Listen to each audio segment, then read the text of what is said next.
നമസ്കാരം. നമ്മൾ ഈ കരിങ്കണ്ണിൽ വിശ്വസിക്കുന്നവരാണോ എല്ലാവരും? പണ്ട് മുതലേ നമ്മുടെ മുത്തച്ഛന്മാരും മുത്തശ്ശിമാരും അച്ഛനും അമ്മയൊക്കെ ചെയ്തു പോന്നിരുന്ന രീതികളാണ്.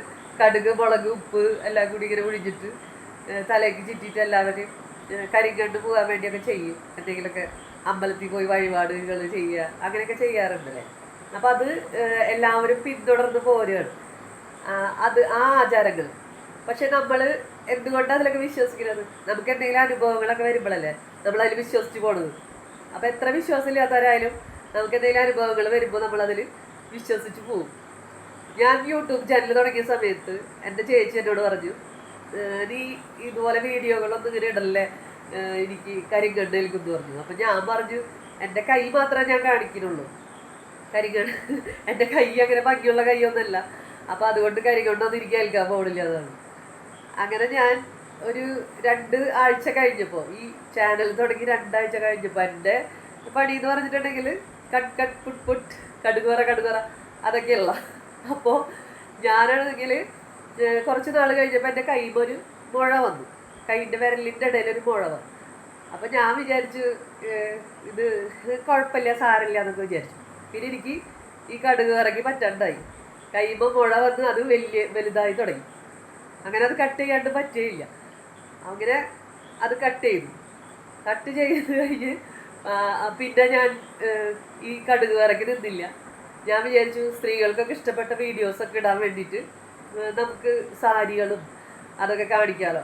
അപ്പോൾ മാക്സി, തങ്കമണിക്കയറ്റം, അതുപോലെ സീമാസിൻ്റെ എല്ലാവിടെയും അങ്ങനെയൊക്കെ പോയി സാരികളും മാക്സികളൊക്കെ കാണിക്കാനായിട്ട് ഇറങ്ങി. കുറച്ച് നാൾ കഴിഞ്ഞില്ല, എൻ്റെ കാലിൽ പുഴ വന്നു. അപ്പം ഞാൻ ആകെ പിന്നെ ഒരു നിവൃത്തിയില്ല, അവിടെ കട്ട് ചെയ്യാണ്ട് നിവൃത്തിയില്ല, അതുപോലത്തെ മുഴ വന്നു, കാല് നടക്കാൻ പറ്റണ്ടായി. അങ്ങനെ കുറച്ച് നാളും കൂടി കഴിഞ്ഞപ്പോൾ ഞാൻ വിചാരിച്ചു ഇനി അതൊന്നും നടന്നാൽ ശരിയാവില്ല. അപ്പം ഞാൻ പിന്നെ ഉത്സവങ്ങളും പൂരങ്ങളൊക്കെ ആയിട്ട്, ആനേനെയും പൂരനൊക്കെ ആയിട്ട് പിടിക്കാനൊക്കെ വിചാരിച്ചിട്ട് അങ്ങനെ വീഡിയോസ് ഇടാൻ തീരുമാനിച്ചു.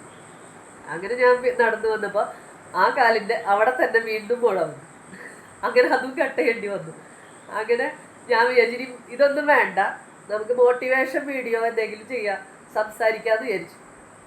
ഒരു രക്ഷയില്ല, എൻ്റെ മൂക്കിൽ പോളിപ്പ് വന്നു, എനിക്ക് സംസാരിക്കാൻ ബുദ്ധിമുട്ടായി, എൻ്റെ സംസാരത്തിന് ബുദ്ധിമുട്ട് വന്നു. അപ്പോൾ ഇനി ഞാൻ അങ്ങനെ നിർത്താനൊന്നും തീരുമാനിച്ചിട്ടില്ല. എങ്കിലും ഞാൻ വിശ്വസിച്ച് പോവാണ്. ഈ കരിങ്കണ്ണെന്ന് പറഞ്ഞ സംഭവം ഞാനപ്പോൾ വിശ്വസിച്ച് പോയി. കാരണം ഇതൊക്കെ ഉണ്ടല്ലോ എന്നുള്ളൊരിത് വന്നു. എൻ്റെ ഇതുപോലെ എൻ്റെ നാത്തൂന് ഇതുപോലെ നല്ല കവയത്രയാണ്. അപ്പോൾ കവിത എഴുതി ഫേസ്ബുക്കിലൊക്കെ ഇട്ട് തുടങ്ങി. ആ സമയത്ത് ചേച്ചിയുടെ കൈ ഒടിഞ്ഞു. അപ്പം ഞങ്ങൾ പറഞ്ഞു ഇത് കരിങ്കണ്ണായിരിക്കും. അപ്പം അങ്ങനെ വിശ്വസിച്ച് പോകുന്ന ചില സമയങ്ങളുണ്ടല്ലേ നമ്മൾ. അപ്പോൾ ആർക്കെങ്കിലും ഇതുപോലത്തെ അനുഭവങ്ങളൊക്കെ ഉണ്ടെങ്കിൽ ഒന്ന് കമൻറ്റ് ചെയ്യണേ. അപ്പോൾ ഒരു ശത്രുക്കൾക്ക് നമ്മളെ ഒന്നും ചെയ്യാനായിട്ട് പറ്റില്ല. നമ്മളെ ഉള്ളിലുള്ള ശത്രു നമ്മൾ തന്നെ തിരിച്ചറിഞ്ഞ്, നമ്മുടെ മനസ്സാണ് നമ്മുടെ ശത്രു.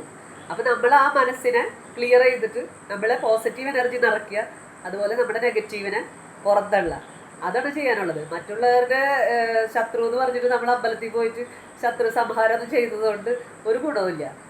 നമ്മൾ ചെയ്യേണ്ടത് നമ്മളിലുള്ള നന്മകളെ തിരിച്ചറിഞ്ഞ് നമ്മളുള്ള പോസിറ്റീവ് എനർജി നമ്മൾക്ക് നിറയ്ക്കുക. എന്നിട്ട് ചെയ്തിട്ട് നേരെ പോയിട്ടുണ്ടെങ്കിൽ നമുക്ക് ഒരു ആപത്തും വരില്ല, ഒന്നും വരില്ല. നമ്മൾ എപ്പോഴും ഹാപ്പി ആയിട്ടിരിക്കും. അപ്പോൾ താങ്ക് യു.